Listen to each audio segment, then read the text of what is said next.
সমুদ্র সৈকতে হাঁটছেন এক নারী। হঠাৎ পেছন থেকে ছুটে গিয়ে এক যুবক তাকে থামান। হাতে থাকা লাঠি নিয়ে ভয় দেখিয়ে ওই নারীকে কান ধরে উঠবোস করতে বলেন ওই যুবক। পুরো বিষয়টি ফোনের ক্যামেরায় ভিডিও করতে থাকা আরেক তরুণী ভুক্তভোগী নারীর মুখের মাস্ক টেনে খুলে ফেলেন।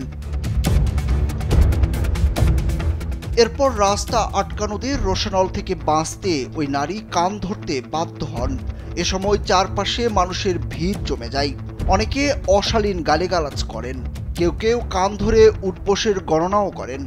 পুরো ঘটনার ভিডিও করে তা ছেড়ে দেওয়া হয় ফেসবুকে, যা মুহূর্তেই ভাইরাল হয়ে যায়।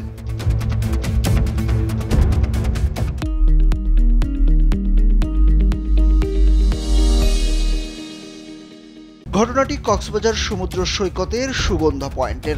এই ভিডিওটি ছড়িয়ে পড়ার পরপরই ফেসবুকে শুরু হয় নিন্দার ঝড়।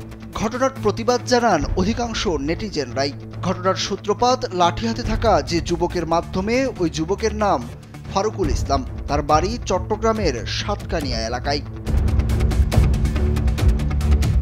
কান ধরে উঠবোস করানোর ঘটনা ছাড়াও ফেসবুকে নারী হেনস্থার আরও দুটি ভিডিও ছড়িয়েছে। এর একটিতে দেখা যায় সমুদ্র সৈকতের বিচ চেয়ারে বসা এক নারীকে একদল যুবক হঠাৎ করে ঘিরে ধরে গালাগাল করছে এবং তাকে সেখান থেকে উঠে যেতে নির্দেশ দিচ্ছেন। এক পর্যায়ে তাকে পেটানোর ভয় দেখিয়ে চেয়ার থেকে উঠে যেতে বাধ্য করা হয়।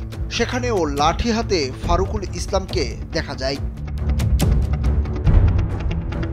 তৃতীয় ভিডিওতে দেখা যায় কক্সবাজার সমুদ্র সৈকতের করাই রেস্তোরাঁর সামনে একটি ঘরে কয়েকজন পুলিশ সদস্যের কাছে এক নারী ভীত হয়ে তার মোবাইল ফোনটি চাচ্ছেন।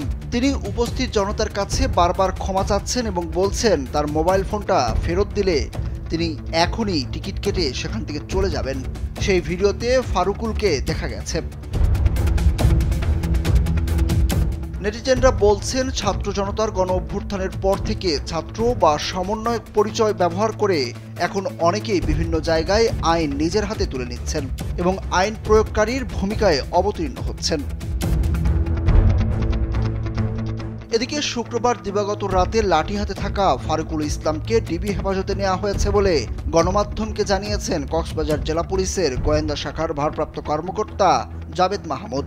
ডিবির ওসি জানান, সৈকতে এক নারীকে কান ধরিয়ে উল্লাস করা অভিযুক্ত যুবক ফারুকুল ইসলামকে জিজ্ঞাসাবাদের জন্য ডিবি হেফাজতে নেওয়া হয়। সুরুজ আহমেদ, কালবেলা।